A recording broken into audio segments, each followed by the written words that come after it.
YouTube, how you doing? And welcome to this Call of Duty Modern Warfare video. And we're going to be talking about the best controller settings on console for this game. And it's going to be talked about in two different sections. The first section being about the controller settings that can be done on Xbox and PS4. Then the second part is going to be talking about the Xbox Elite Series 2 and how that's really benefited me as a player on this game. So a quick disclaimer before we continue on with this video. As you may or may not know, my name is Connix. I have played a lot of this game and many other Call of Duties beforehand. And I think it's important to say this and what the reason is behind this video. There's no gameplay. There will be snippets of gameplay that you'll be able to see during this video that will give demonstrations of what I mean. But the most important thing to realize with this video is how can console keep up with PC? How can console improve on their current controller settings? And that's what I'm really going to be talking about here. So I'm not going to be showing a good game clip of me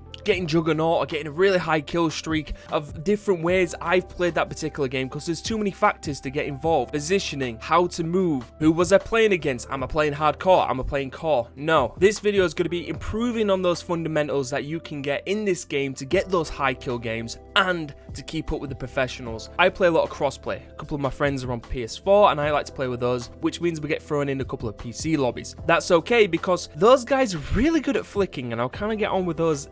Well, I'll kind of get onto that in a little bit, but without further ado, we're going to get straight into this. I'm going to show you how to keep up with the professionals, how to keep up with PC players, and how to get those high kill games right now. So, to begin with, change this from default to tactical. The reason being is because I do not like to move my thumbs off my thumbsticks. Whenever there's a position where I need to slide into battle, or whether or not I need to get down prone, I have that ability just to do it with the right thumbstick. I don't need to go over to B button or the circle button to be able to do that. My control freaks really do heighten the sticks for me as well, so that means going to the B button is a little bit tricky sometimes when doing that. So putting that on the right stick might feel a bit weird to begin with if you haven't used this, but I really do suggest this in the future because you never have to move your thumbs off the thumbstick. Aiming is all it's about. Stick layout, I've kept this as usual. You can change this to whatever you want. Southpaw, Legacy. To be fair, default for me, general up, down, left and right is fine. Invert vertical up, that basically means the vertical axis is being moved, so looking up is down and down is up. We don't want that, or at least I don't. Personal preference, won't change much. So horizontal and vertical, so obviously horizontal is left to right and vertical is down to up or up to down. I've put these to 12. The reason for that, as you can see on screen in just a moment, is because of the flicks. We need to scan an area as quick as possible, especially on console, because we cannot change the FOV rate on our machine. So it's important to really make sure that we're scanning the area, looking for opponents coming around corners, and if someone is behind you shooting at you, you can quickly make that 180-degree turn to help you out. Or, as you can see in this clip here, really make sure that if you double take something, you can quickly snap onto them, which is important against PC players. Good example is Shroud, where he is exceptional with his flick shots, and really with console it's a little bit more difficult to even challenge this. Therefore, having that extra advantage makes all the difference. You can drop this a little bit lower. I did start off with 6 like some pros do. They usually just go against other console players. We're up against crossplay, we're going to be playing against everyone. ADS sensitivity, multiplier, low zoom, high zoom. I moved this down to 0.75. That is when you zoom in ADS wise, so aim down sights, and you can look around. How much do you want that to be amplified? How much do you want that to be looking about? To be fair, when it's on 1 at 12, I feel this is a little bit too fast for me, so I moved this down to 0.75. Give it a go. These will take time to adjust if you're starting off on a lower sensitivity or even a higher sensitivity. Changing your settings to these will take time. Do not think it's going to be an overnight success, because the more you play on a certain sensitivity, the better you'll become. These are the sensitivities that you can get to be up against everyone. Aim response curve type. So simple power curve map from aim stick to aim rate. Aim stick maps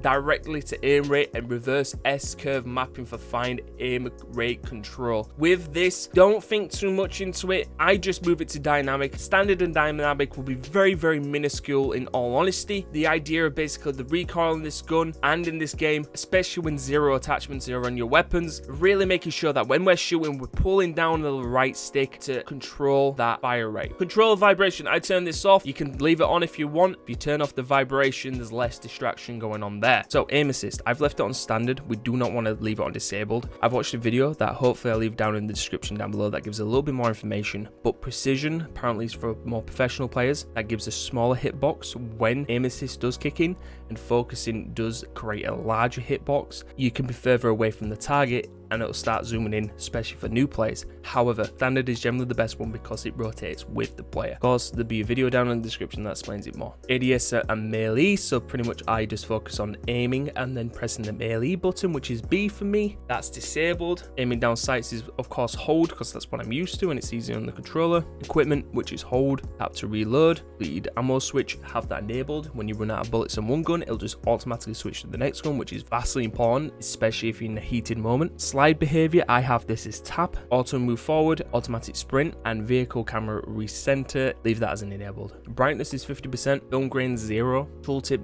disabled. Of course, you can have colorblind. World motion blur is disabled, and weapon motion blur is disabled as well. And everything else there is pretty much as it is, and leave it as they are. Now, I hope that helped you. If you're interested about the Elite controller and my settings for that to really upgrade your gameplay, then feel free to stick around. I'm not saying whether or not an Elite controller is worth buying. I'm not saying if it's worth getting. I'm not saying my opinion on it. That could be a different video. The idea about the Elite controller is that you have one. I have one. I will show you the best way to utilize it, because there could be some confusing aspects with that. So let's get into that now. So this is the Elite controller. I've got a couple of different configurations with this. Let's just get right into it. It's on Modern Warfare right now, and this is how I've set it up. Talking about the actual controller itself before we get into the settings, is I have a Xbox Elite Series version 2 where the triggers are set to hairpin settings, so the lowest amount of press down to be able to fire, which means it's on the lowest setting. I have all 4 paddles on, and the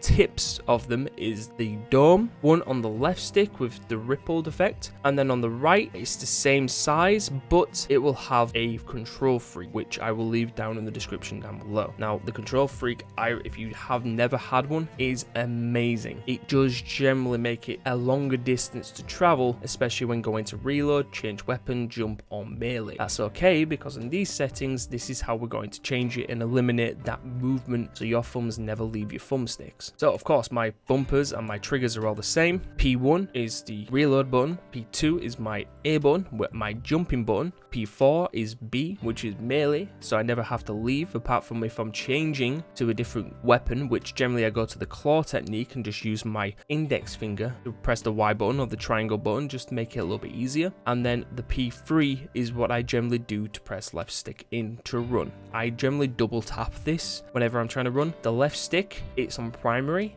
and default curve. Calculation doesn't need to be moved. Right stick, primary, default, radial. These two have not been adjusted once. The only thing that has been adjusted is the tension within my thumbsticks. There's 3 different tensions. There's loose or default, tighter, and the tightest. So you need to apply more force going into moving those thumbsticks. So I have those set on the middle one, so you only turn it once. So that's the only changes I've done with the thumbsticks. The triggers, because I have it on hairpin, I've moved the left trigger to 0 and the left to 1. And then this one, I was trialing out something here, but I have this the same as well. Vibration, the one of the lower ones, I like a little bit of vibration, especially in just like if there's a notification or anything. Brightness, left that the same. So I hope this video has been informative. Any more questions that you've got, please leave it down in the comment section down below. This should be a good starting place for anyone that wants to get going with Season 2 of Modern Warfare on console and to keep up with the PC players. Let me know how it goes. Let me know if there's anything you want to change yourself. I go live on Twitch on Tuesdays, Thursdays, and over the weekend as well. All the best. See you later, and goodbye.